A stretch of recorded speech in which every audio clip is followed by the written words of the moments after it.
আসসালামু আলাইকুম। শিরোনামে আমন্ত্রণ জানাচ্ছি আমি শফি মাহমুদ সাগর। যুক্তরাজ্যের সিটি মিনিস্টার টিউলিপ সিদ্দিককে বরখাস্ত করতে প্রধানমন্ত্রী কেয়ার স্টারমারের প্রতি আহ্বান জানিয়েছেন দেশটির প্রধান বিরোধী দল কনজারভেটিভ পার্টির প্রধান কেমি ব্যাডেনোচ। এক প্রতিবেদনে এই তথ্য জানিয়েছে ব্রিটিশ সংবাদ মাধ্যম বিবিসি।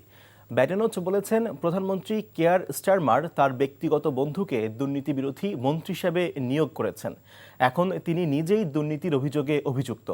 তিনি আরও বলেন, সরকার যে আর্থিক সমস্যাগুলো তৈরি করেছে তা মোকাবেলায় মনোনিবেশ করা উচিত হলেও টিউলিপ সিদ্দিক সেই কাজের জন্য সমস্যা উঠেছেন। অন্যদিকে বাংলাদেশে প্রধানমন্ত্রী থাকাকালে টিউলিপের খালা শেখ হাসিনা স্বৈরাচারী কার্যকলাপ নিয়ে প্রশ্ন করায় এক অন্তঃসত্ত্বা সাংবাদিককে হুমকি দেওয়ার অভিযোগ রয়েছে তার বিরুদ্ধে। টিউলিপ ওই সাংবাদিকের শারীরিক অবস্থা নিয়েও মন্তব্য করেন।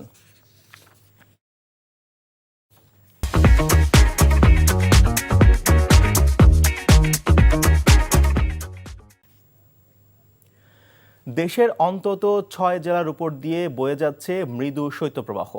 এতে বিপর্যস্ত হয়ে পড়েছে জনজীবন। ইতোমধ্যে যে চলতি মাসে কয়েকটি শৈত্যপ্রবাহ আভাস দিয়েছে আবহাওয়া অফিস। পঞ্চগড়, কুড়িগ্রাম, যশোর, মৌলভীবাজার সহ বিভিন্ন জেলার উপর দিয়ে বইছে শৈত্যপ্রবাহ। যশোরে সর্বনিম্ন তাপমাত্রা রেকর্ড করা হয়েছে 10.2 ডিগ্রি সেলসিয়াস। শীত, কুয়াশা, কনকনে হাওয়ায় কাবু এসব জেলার মানুষ। ব্যাহত হচ্ছে যান চলাচল। ছিন্নমূল ও খেটে খাওয়া মানুষ এবং চরাঞ্চলের বাসিন্দাদের দুর্ভোগ অন্তহীন। সরকারি বেসরকারি উদ্যোগে শীতবস্ত্র বিতরণ করা হলেও তা অপ্রতুল বলে অভিযোগ শীতার্তদের। হিমেল বাতাসে জবুথবু সাধারণ মানুষ। কমছে তাপমাত্রার পারদ। শীতের তীব্রতা বেড়েছে দিনাজপুর, চুয়াডাঙ্গা, নওগাঁ, রংপুর সহ বিভিন্ন জেলায়। চুয়াডাঙ্গায় সর্বনিম্ন তাপমাত্রা রেকর্ড করা হয়েছে 10.3 ডিগ্রি সেলসিয়াস। হাসপাতালগুলোতে বাড়ছে ঠান্ডাজনিত রোগীর সংখ্যা। এদের বেশিরভাগই শিশু ও বয়স্ক। এদিকে শীত ও কুয়াশায় কৃষকরা চিন্তিত উঠতি ফসল নিয়ে।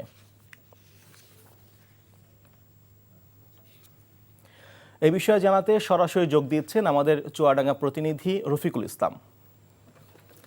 রফিকুল, জনজীবনে শীতের প্রভাব এবং আজকের তাপমাত্রা সম্পর্কে আমাদেরকে জানাবেন।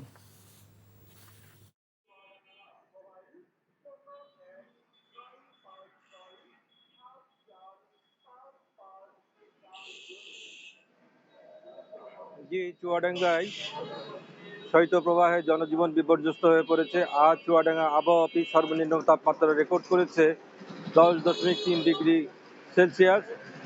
সাইবেরিয়া থেকে ধেয়ে আসা উত্তরের হিমেল বাতাস চুয়াডাঙ্গাতে জনজীবন যেমন বিপর্যস্ত হয়ে পড়েছে, তেমনি বয়স্ক এবং শিশুরা অসুস্থ হওয়া জনিত রোগে হাসপাতালগুলোতে ভর্তি হয়েছে।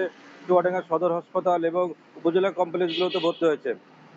এই তীব্র শীতের কারণে চুয়াডাঙ্গাতে দরিদ্র অসহায় মানুষদের শীত বস্ত্রের অভাবে চরম কষ্টের মধ্যে রয়েছে।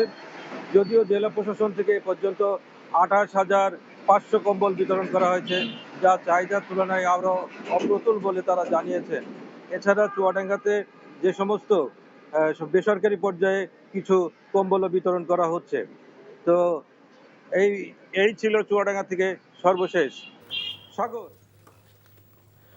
জানছিলাম শীতের খবর। শিরোনাম এটুকুই। এই খবরের ভিডিও সহ আপডেট জানতে ভিজিট করুন এনটিভি অনলাইন www.ntvbd.com। এছাড়াও এনটিভির জনপ্রিয় সব অনুষ্ঠান খবরের আপডেট জানতে ভিজিট করুন আমাদের ইউটিউব ও ভেরিফাইড ফেসবুক পেজ। 12টায় মধ্যাহ্নের খবর দেখার আমন্ত্রণ রইল।